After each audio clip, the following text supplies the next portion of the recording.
Okay, let's open it up. Scott, good event. Take us through the main event. Obviously, there's probably going to be a little controversy behind it, going forward. Yeah, I mean, honestly, I would not want to be a judge on tonight's fight. And it was close, I think, going into that last round. And, it's tough being a judge. And it was some the 50 to 45. I didn't know where that came from, but I thought the other two were close or on, or it could have, to me, it could have went either way. But Stotts is moving forward in our tournament, fighting Patchy Mix, which is going to be an unbelievable fight. And I think you saw what Mix is made of tonight. The guy is dangerous. He's long. He's lanky. Great submission game. He's going to be a handful for anybody. So we're going to have a great finals. I think a lot of people felt like Danny Sabatello showed that he could be a handful for a lot of people too, even though he didn't get the win. So, moving forward, obviously he's not part of the tournament now, but what kind of plans do you have for him? What kind of future do you see for him in the division after this all gets sorted out next year? Yeah, I mean, I think that let the finals happen, and then we're gonna start that division again, and we're gonna try to get the finals done as soon as we can in the first quarter, if it's possible. If not, maybe sometime in April, May. But we'd like to do it as soon as possible, and then the winner will have to fight Sergio first. But we'll have all the other guys fighting, underneath that, and Sabatello will definitely be in the mix. I mean, listen, the guy is good. He's really, really talented. I was impressed with his wrestling ability, and I think he controlled the ground. And he did what he had to do on the ground. I just think that what the judges saw was a striking. Maybe it swayed them a little bit to Stott's side. But, again, it was a great fight. It was close. And, it was Stott's night. I know you said first quarter for doing the finals. Just looking at what you guys have in the States in the first quarter, I mean, would you potentially do that in Los Angeles on the Fedor card, or would you wait for something else? I think really what it is we're going to wait to see who's injured, who's not injured, and that's really going to determine when they fight, because we want them to be healthy, fresh, and ready to go, and not just train through injuries and having to trying to cut way through maybe too quick from this fight. But again, we're going to talk to all the management on Monday, see how everybody's feeling, and then we'll decide when we throw that fight, because our goal is to get that fight done, in the first quarter if we can. Talk us through co-main event with Liz defending her title. Obviously, the first fight, she got a win that was dominant at the end, but she wasn't dominant leading up to that. And Juliana, had some things to say about that fight being stopped to begin with. She was an even bigger favorite this time around in the rematch, even though Liz won the first fight. But Liz looked phenomenal the way she got it done tonight. Yeah, Juliana is, a great fighter, and she, went out there and tried her best. And even in Hawaii, people were like, the only question was, when she got stopped in Hawaii, there was like 12 seconds left. So the question was, if that 12 seconds would have continued, because she was stuck and she was taking damage. So would she still been able to win, even if if they could let the fight continue and not stopped it? So there wasn't a matter of was she stuck or was she not stuck. She was stuck and she was taking damage. I mean, I saw the video. I watched it over and over.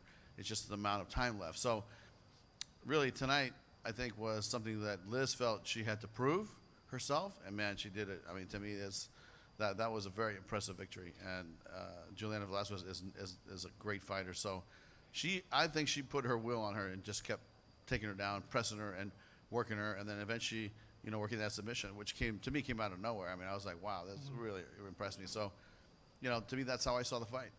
Liz is making a pitch now for you guys to open up a women's 135 division so she can move up there back to where she used to be. She would love to see Alima move up there so that she wouldn't have any struggles making weight anymore, and open up that division for you guys with the two of them fighting for a title. Is that something that's even remotely in the ballpark for you guys? Has she had any conversations with you about that, or is she just having a pipe dream and there's no plan for 135 at women? I'll tell you, we've had conversations, not with her, but internally with our fight team, about the possibility of opening up a 135 division. So there's dialogue.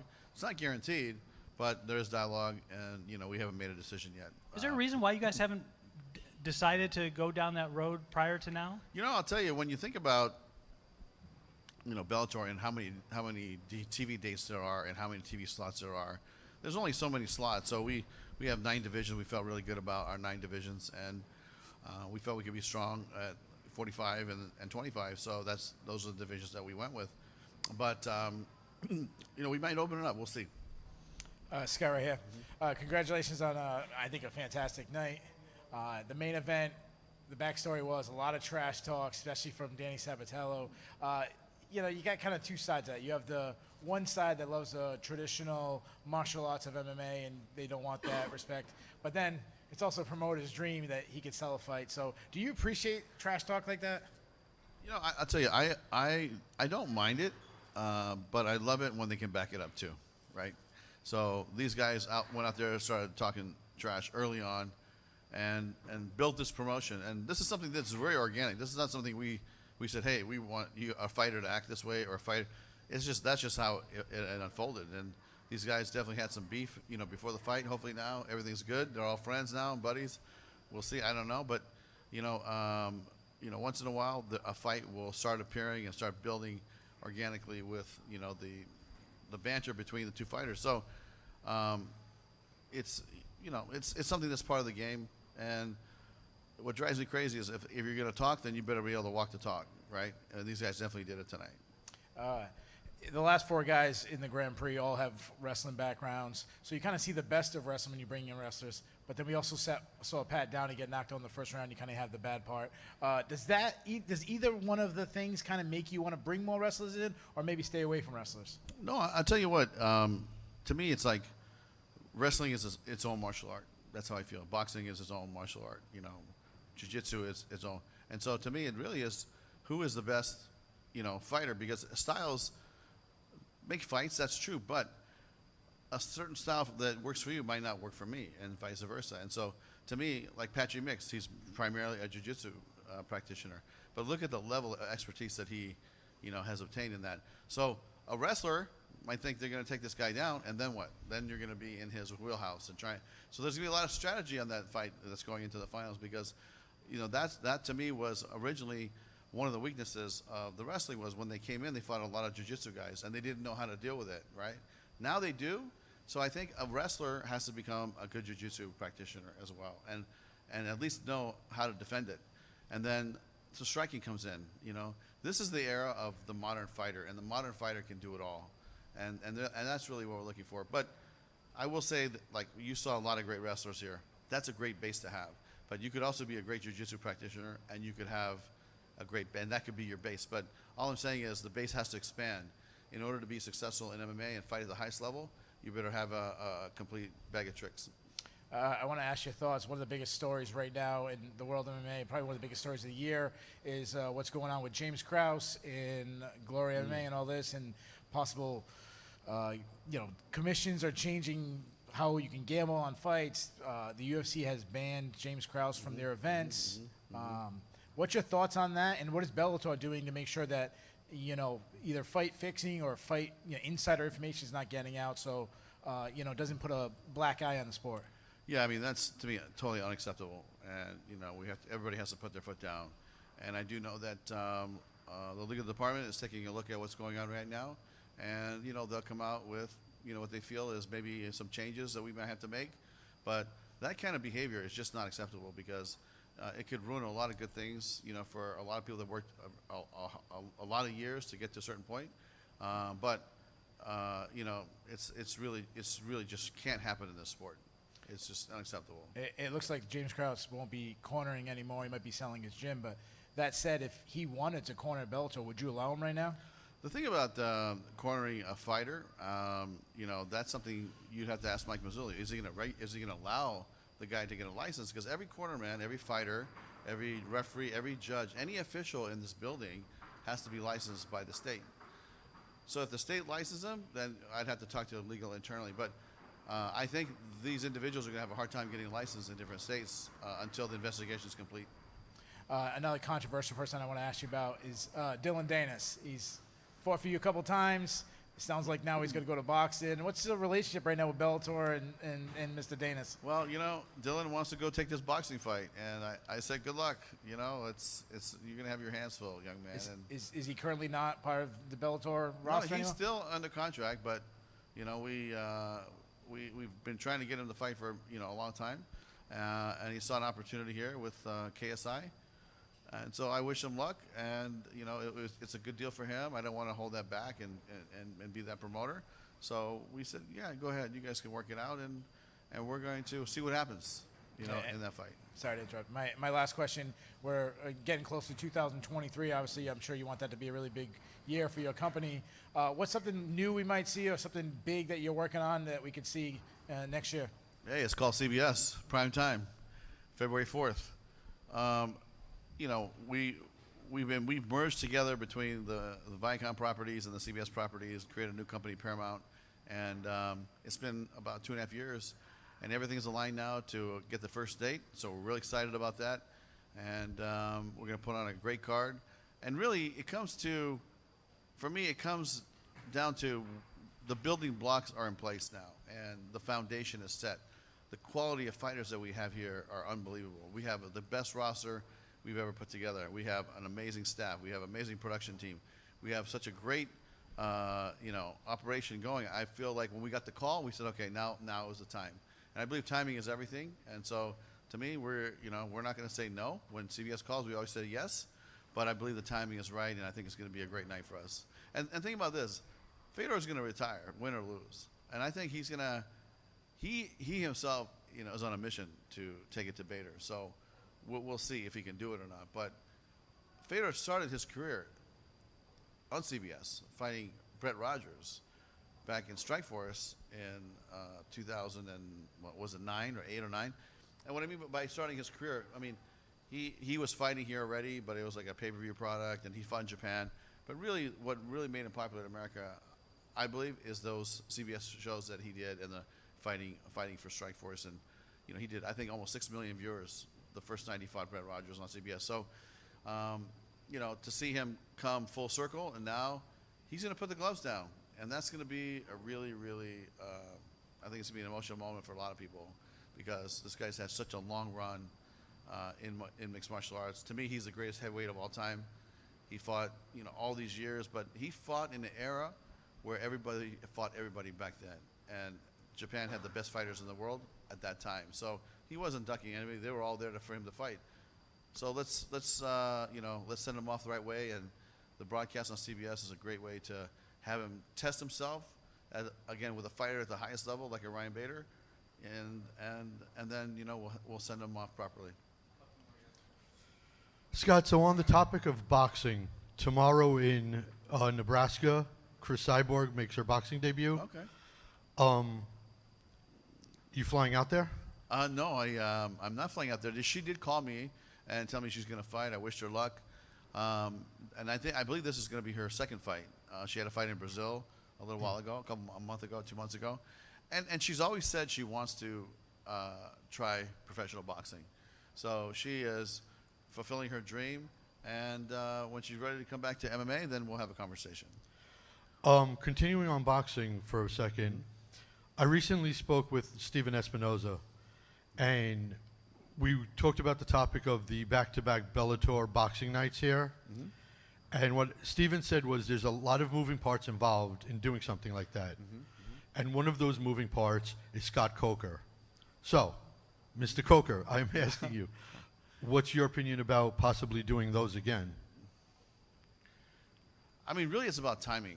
And, when you talk about when the fighters are ready, is the date available? Is the next date available? Are the 2 days back-to-back available on Showtime? There's just, like Steven is right, there's a lot of moving parts. But if we can line it up with one of their fights and we could do a back-to-back, I think it'd be great. I mean, to me, even, doing fights on the same night could be something that could happen in the future. That'd be a lot of fun. I think it'd be something that, as a fan, I would love to see it, because I'm still a big boxing fan. Cool. Just out of curiosity, people always say this person was a star of the night. Is there anybody from tonight's card that you were kind of wanting to see a lot more out of? I mean, I think Liz showed us a lot tonight about her, you know, her grit and her will and the will to win the way she won. But I tell you, after watching Patchy Mix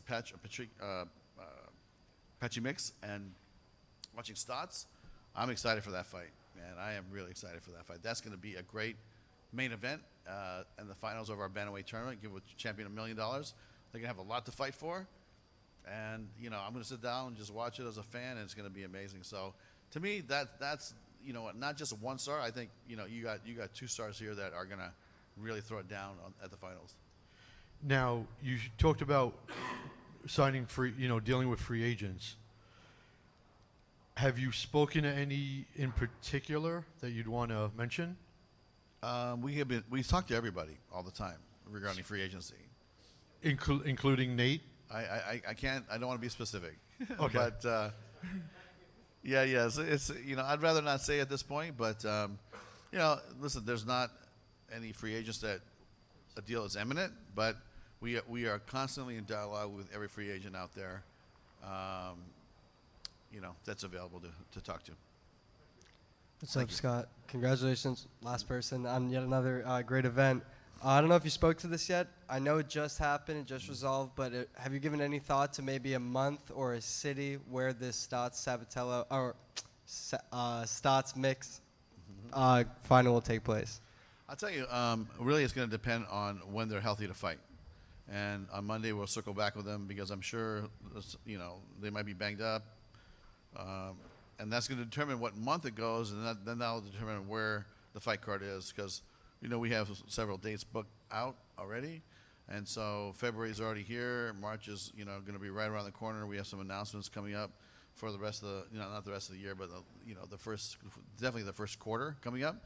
So if they're ready to fight, I'd like to fight them as soon as possible. This is something that I don't want to rush it because if they're injured, we should let them rest. But if they're ready to go, we're going to be ready to go. So as soon as we can put that fight in the cage, we're going to do it. And of course, you guys have that Ryzen event at the end of the month. But then up next, Bellator 290, February 4th. The top 3 fights are on CBS, top 3? Yeah, there's going to be 3 fights on CBS. So the one is Bader Fedor, the second one is Nemkov Romero, the third one hasn't been announced yet? That's correct.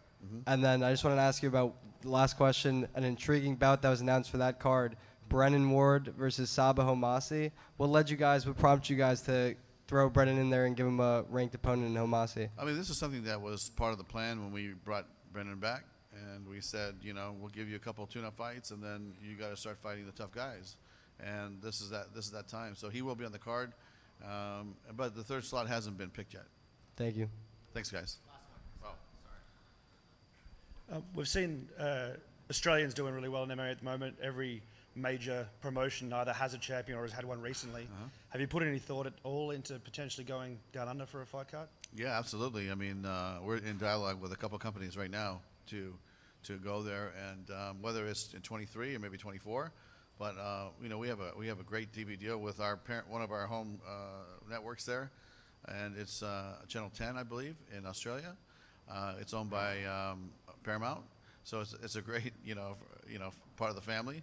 But you know, my understanding is the brand's growing and it's getting more popular, and eventually we'll go and when we go, you know, we will be looking for a couple fighters and you know and sign a couple other people. I love going to different countries and going to different cities and different territories because you'll always find somebody you're like, oh, this guy or this girl could be really, really good for us. So and I'll tell you, my history with Australia was I went there in 97, 98 in kickboxing with some fighters, and they are some tough fighters over there, man. They're really, really tough. And so, yeah, would we go there? Would like to go there? Yes. We'll go there to do a big fight? Yes. And we'll go there to scout for some talent at some point. Awesome. Thank you. Thanks, guys.